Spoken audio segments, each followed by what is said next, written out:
What if you could work with some of the world's most innovative companies, all from the comfort of a remote workplace? Andela has matched thousands of technologists across the globe to their next career adventure. We're empowering new talent worldwide, from Sao Paulo to Egypt and Lagos to Warsaw. Now, the future of work is yours to create. Anytime, anywhere, the world is at your fingertips. This is Andela.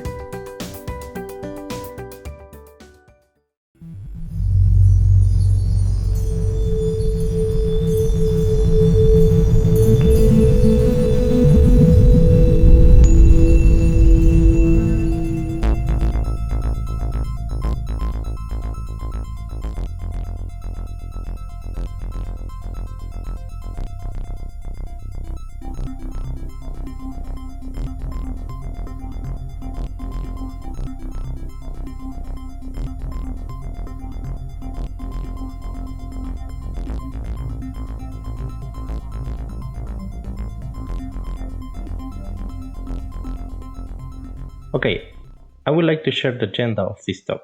First, I will make an introduction using some examples and comment about the difficulties that it presents.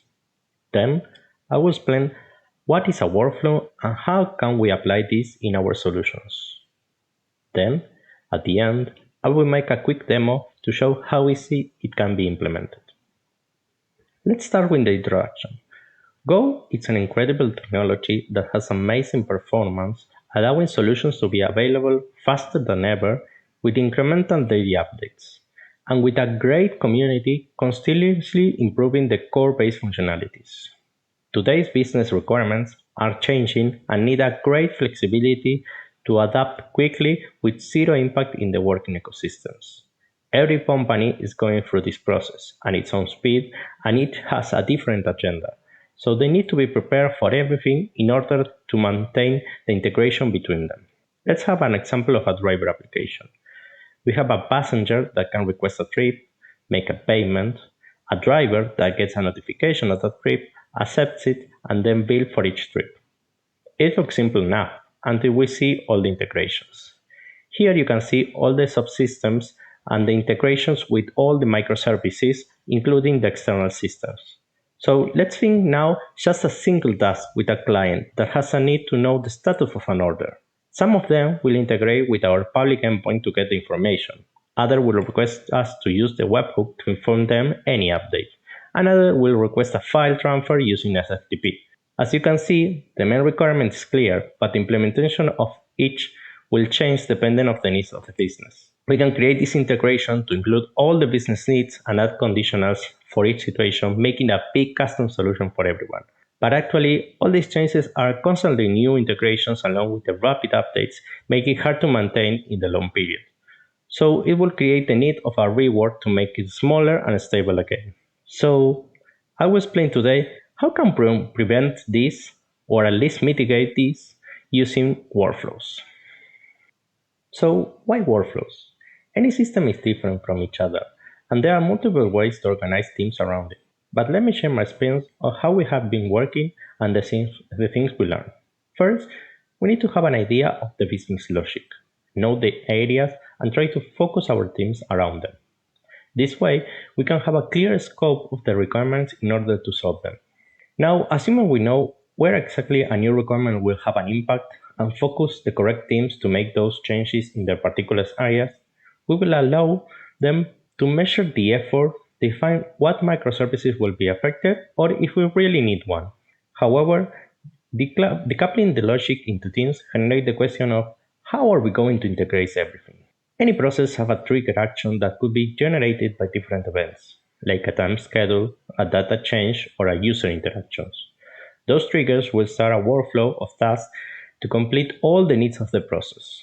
We can create custom integrations using a message broker or an app or API calls, but it will be hard to maintain without the appropriate documentation, and it will take time to find who is responsible for each integration. Using a workflow tool, we can create a flow of the business process using existing microservices started by an event trigger or a batch schedule.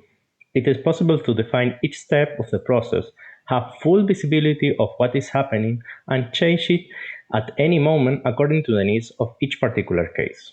Workflows with Go allow to have all the core functionality of in Go and delegate the orchestration of the business logic into a new layer that controls the flow of a task and that can be easily maintained and adapted to any new change.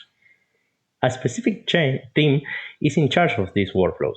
They need to be sure all the requirements are fulfilled and that the integration between microservices are resolved in the same way. It also gives more detail of the process to the business for any new functionality, and it makes a better understanding of how the entire system is working. Some workflows also allow the direct integration with other types of objects, like databases, third-party applications, that reduce the development time of certain tasks. So now I will make a demo of a workflow in a cloud environment in order to make it more clear.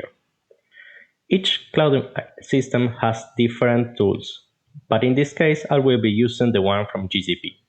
I will start by creating a new workflow. As you can see here, I need to put the name, a description, a region where it will be deployed, a security account, and then I can define a trigger in order to run this workflow. So let's go next. Here, I will need to define the main process logic. This example is just calling a dummy URL that has an endpoint that will result in a value. And here you can see as I can set new values manually and then return that message in the process. This is very customizable and very easy to use. And this is in a YAML file, but you can also use this same thing in the JSON.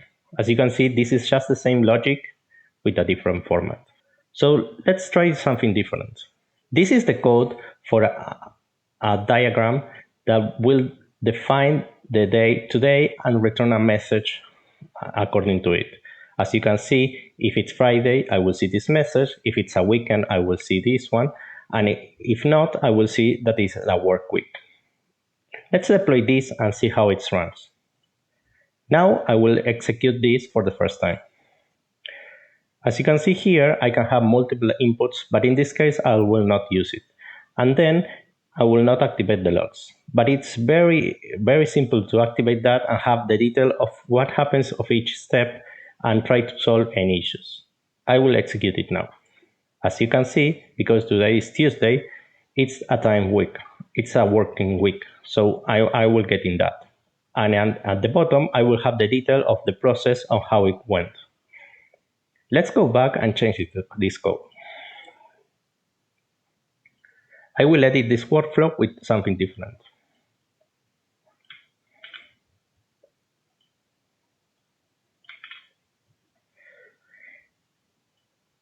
In this case, I'm using something that will connect to Wikipedia. It will use the current day with the word Tuesday and search in Wikipedia things related to that. As you can see in the code, it's very easy to have a diagram at the right that will follow up all the possible steps that it could go and the actions that it needs to take. So doesn't matter the size of this, it's very easy to follow what is going on. So let's deploy this and see how it works. Now I will execute this as a new version. Again, I don't need any input because I am connecting to all public systems, but we will see the result after that. Okay, here you can see that our output is a list of things that are related to Tuesday in Wikipedia. So it integrates two different systems that are external. One is internal and the other one is external, and giving me a result for this. Then we can use this information to do whatever we need. I hope this makes us more clear of what is a workflow and how are we able to create new ones, and how easy it is to maintain, change, and make anything that we need in order to make it more clear a process of the process that we need. Thank you for watching. I hope this talk makes it more clear what a workflow is, why we are using this technology, and what is the potential of having in your solutions. If you have any questions, here is my contact information. Please don't hesitate to ask any doubts that you may have. Thank you for joining and have a nice day. Bye.